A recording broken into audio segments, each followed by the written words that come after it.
In the 1980s, Gary Busey loved two things: acting and motorcycles. He was passionate about the feel of the wind in his hair on the open road, until his head hit the street during a horrible crash. What resulted was celebrity near-death experience number 20. This Hollywood rebel had a cause.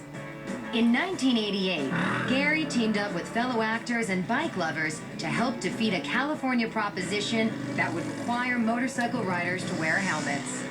Gary Busey was kind of a wild man, bad boy, and so riding a motorcycle without a helmet was consistent with who he was. Gary took advantage of his hard-won political victory by buying a new Harley, a customized 1300cc Heritage Softail.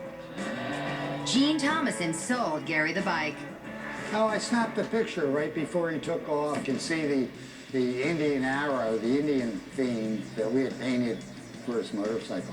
I picked up my motorcycle, and I picked it up a Sunday afternoon, December the 4th, 1988, and went east on Washington and realized, wait a minute, I've got to go the other way. Turned around, 45 miles an hour, took the corner of Robertson and Washington. The bike spun out. I went over the top, hit my head on the curb, hit my back on the curb, bam, bam, like that. It split my skull, a spar, knocked a hole in it. 45 miles an hour, motorcycle rider, no helmet. Unless something breaks that fall, it's going to be fatal probably most of the time. Thomason saw the whole thing. He ran to the actor's aid. Busey was in bad shape. When I first came up to the scene, I thought he was dead.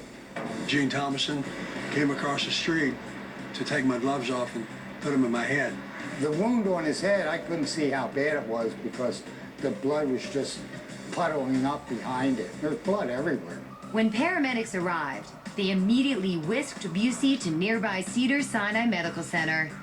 And the paramedics put me on code red and blue right to Cedars-Sinai, where Dr. Lauren Hooten did brain surgery for an hour, 2 hours, 2 hours. He told me if I was 3 minutes late, I wouldn't be here. Wouldn't be alive. Suffered a very severe traumatic brain injury, as well as some bony fractures as well. He had a fracture of the back, of the low back, and of the pelvis. But the most devastating injury was the brain injury. And it was a real hard time, you know, and from then on it started the process of, well, your dad's not going to make it more than 72 hours, and if he does, he'll be a vegetable. Probably 50% of people who have this kind of injury do die. Only 20% do well, and probably only 10% return to work the way he has. Gary still has no memory of the 6 weeks he spent in the hospital. But he does remember crossing over to another reality. You know, on the other side, there's no distance, time, or space. I could have been there for 3 days, 3,000 years, or 3 seconds. It's all the same. Right after being released from the hospital, Busey insisted his views hadn't changed about helmet laws. But a year after facing death, Busey sang a different tune. I have a 17-year-old son who's an expert motocross dirt bike rider. And he's made me very aware of helmets. From ages 16 to 21 or 25, they should be mandatory. Busey suffered no brain damage from his head injuries. But he's still Hollywood's go-to guy for wild men and offbeat characters. Yeah, yeah! But the point in life is it's so precious.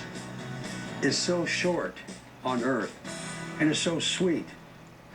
Good talking to you.